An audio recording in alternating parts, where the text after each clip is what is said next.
Hey, this is Nat, and we're off our couch in Tallahassee, Florida, in the capital of Florida, about midway between Pensacola and Jacksonville, visiting Cascades Park. Cascades Park's 24 acres holds much historical significance, and it's also a place for reverence, entertainment, and play. In this video, we'll take a look around Cascades Park. We will uncover the history of this park, check out the many features, and leave plenty of room to play too. Let's start with the history of this park, because it will explain the significance in the name of this park.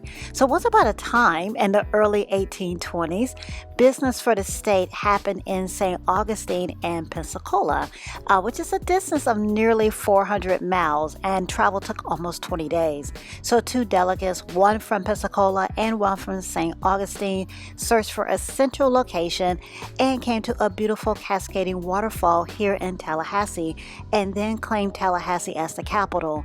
The waterfall is no longer here, however the prime meridian for Florida is here.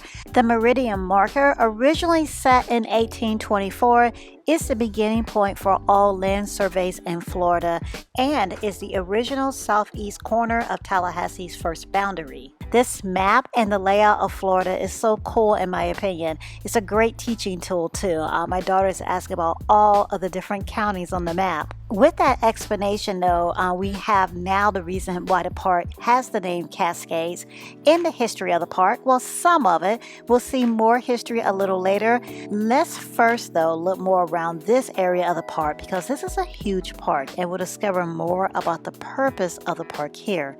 This park is designed to flood during major storms. Its purpose is to provide flood relief and also flood protection and treatment of urban runoff pollutants, acting as a stormwater management system. That is the purpose. This park also has a recreational side though, with a 3,500 seat plus amphitheater. The Adderly Amphitheater, named after Nat Adderley, a jazz trumpeter from here in Tallahassee, and his brother Cannonball Adderley, a jazz alto saxophonist. The amphitheater hosts both local and regional acts, and then there is the Imagination Fountain, because staying cool on these hot Florida days is essential, and you'll most definitely be able to do that with the 73 jets of water that shoot out from the fountain.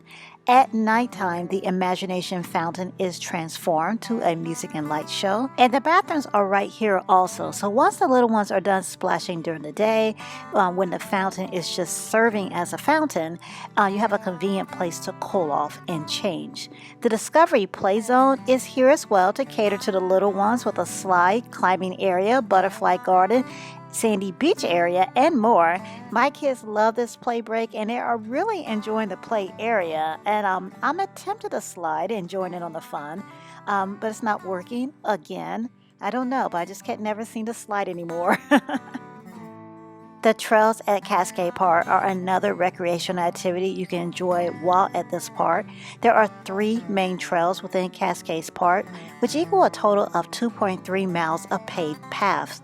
These trails connect to the Capitol Cascades Trail also, which connects to the St. Mark's Trail, and that runs from Tallahassee to St. Mark's, which we have never visited before. The second oldest lighthouse in Florida, St. Mark's Lighthouse, is located there, and if you visited St. Mark's in the past, let us know please in the comments. Back to the trail, which is referred to as the Tallahassee St. Mark's Historic Railroad State Trail.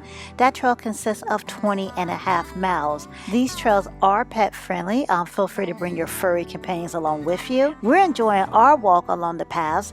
This path is called the Cascades Park History Trail. The trail highlights significant historical points in this area, such as the Civil Rights Movement in Tallahassee and the African-American community of Smokey Hollow, which we're going to dive into more a little later, because we'll actually drive over to that area.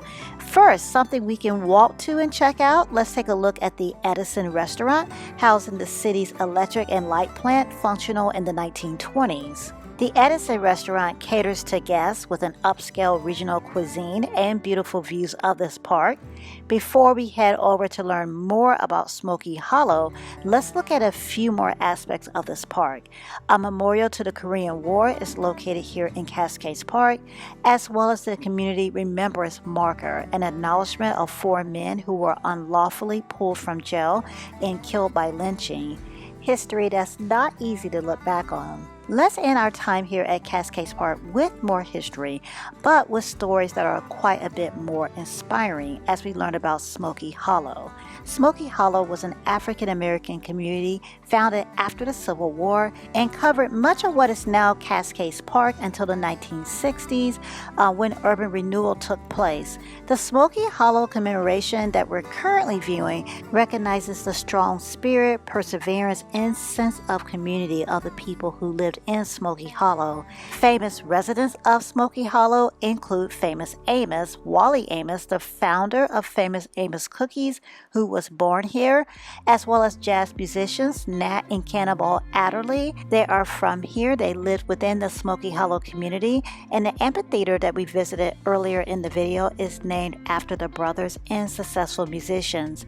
The houses here, the majority of houses in the Smokey Hollow community were shotgun houses. These frames that we see in this commemorative area are in the shape of a shotgun house. And from what I read, some of these houses were actually converted slave cabins.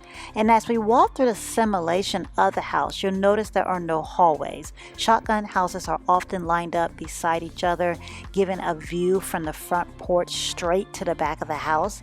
Many businesses, churches, restaurants, and stores also call Smokey Hollow home, and one of those businesses has been saved and restored. The Smokey Hollow Barbershop that we're approaching right now is the last remaining commercial building from the community. The shop was ran by Raleigh, Mr. Barber Powell, and the chair in the shop that we're trying to get a glimpse of through the window right now, it is a traditional 1960s barber chair. Tours of the barbershop are available by appointment. Well, that concludes our walk and drive around Cascades Park. There is still more to this park, such as the Riley Center and Museum. We did cover a good amount, I believe, of Cascades Park, and it's such an intriguing park to explore with so many sides and so many different stories to tell. Tell us, did you find a particular part of the visit interesting? Are you planning a visit to this park, or are you planning a visit to Tallahassee? And if you found this video helpful with your planning, please hit the thumbs up button and let us know, and join us again please next video. Each and every Saturday we are off our couch for a new adventure, and our next adventure takes us to Orlando, Florida for Maker Faire Orlando. Maker Faire Orlando is an annual event where hobbyists, artists, creators come together to share their inventions, hobbies, and passions. We'll see cosplay, we'll see robots dancing, robots blowing bubbles, robots fighting, and lots more. Subscribe if you've yet to do so. Please join us on the couch next week, and let's see what's possible together. Thank you, as always, for joining us on this adventure in the capital, Tallahassee, Florida, for a stroll around Cascades Park. Thank you for all of the likes, comments, shares, as well as the feedback. All of you join us off the couch week after week is what makes these adventures possible. So thank you so incredibly much. Until next week, click on the video to see another one of our experiences. Thanks for watching.